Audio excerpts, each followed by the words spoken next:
విసిరిన రాళ్లనే పునాది రాళ్లుగా మార్చుకోవడం కొందరికే సాధ్యమవుతుంది. విమర్శించే నోళ్లే ప్రశంసించేలా ఎదగడంలో అసలైన విజయం ఉంటుంది. టీడీపీ యువనేత మంత్రి నారా లోకేష్ కు ఈ మాట అచ్చుగుద్దినట్లుగా సరిపోతుంది. ట్రోల్స్, బాడీ షేమింగ్ తో ప్రత్యర్థులు కొంగదీయాలని చూసినా తన అద్భుతమైన పనితీరుతో వారికి ధీటైన సమాధానం చెప్పారు లోకేష్. ఈవేళ నారా లోకేష్ బర్త్డే. నారా లోకేష్ ప్రయాణం అంత ఆషామాషిగా సాగలేదు. ప్రపంచ ప్రఖ్యాత స్టాన్ఫోర్డ్ యూనివర్సిటీలో ఎంబీఏ, కార్నెగీ మెలన్ లో బ్యాచిలర్స్ పూర్తి చేసిన ఉన్నత విద్యావంతుడాయన. వరల్డ్ బ్యాంక్ లో పనిచేసిన అనుభవం, హెరిటేజ్ సంస్థను లాభాల బాటలో నడిపించిన ట్రాక్ రికార్డ్ ఆయన సొంతం. అలాంటి కార్పొరేటర్ లగ్జరీ లైఫ్ ను వదులుకొని తాత, తండ్రి అడుగుజాడల్లో ప్రజాసేవ కోసం రాజకీయాల్లోకి వచ్చారు. 2014లో తెర వెనక వ్యూహకర్తగా మొదలై ఆ తర్వాత ఎమ్మెల్సీగా, మంత్రిగా ఆయన ప్రయాణం ఒక ఎమోషనల్ రోలర్ కోస్టర్. అయితే గడచిన 5 ఏళ్ల కాలం లోకేష్ ను ఓ పూర్తి స్థాయి పొలిటీషియన్ గా మార్చింది. ప్రత్యర్థుల అంచనాలను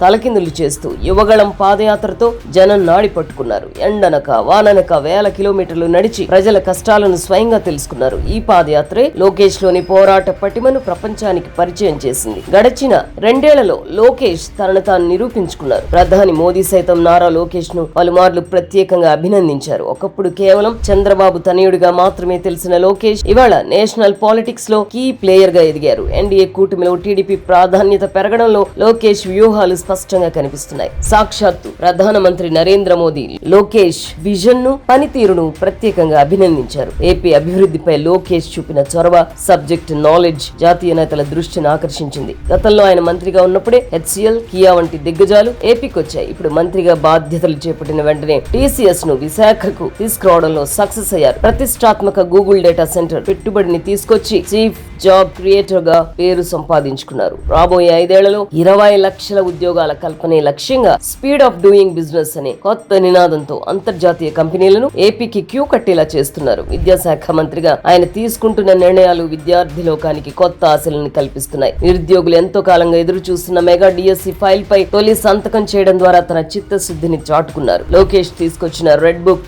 సంచలనం. చట్టాన్ని అతిక్రమించి ఇబ్బంది పెట్టిన ఏ ఒక్కరిని వదిలిపెట్టేది లేదని, ప్రతి ఒక్కరి పేరును అందులో నమోదు చేస్తున్నామని ఆయన చేసిన హెచ్చరిక ప్రత్యర్థుల గుండెల్లో వణుకు పుట్టిస్తోంది. ఇవాళ మనం చూస్తున్నది పాత లోకేష్ ను కాదు, లోకేష్ 2.0ని. మాటల్లో స్పష్టత, పనిలో వేగం, ఆలోచనలో పరిణితి ఆయనలో స్పష్టంగా కనిపిస్తున్నాయి. తండ్రి చాటు బిడ్డ అనే స్థాయి నుంచి రాష్ట్రాన్ని నడిపించే సత్తా ఉన్న తిరుగులేని నాయకుడిగా లోకేష్ ఎదిగిన తీరు యువతకు స్ఫూర్తి. Happy birthday Lokesh.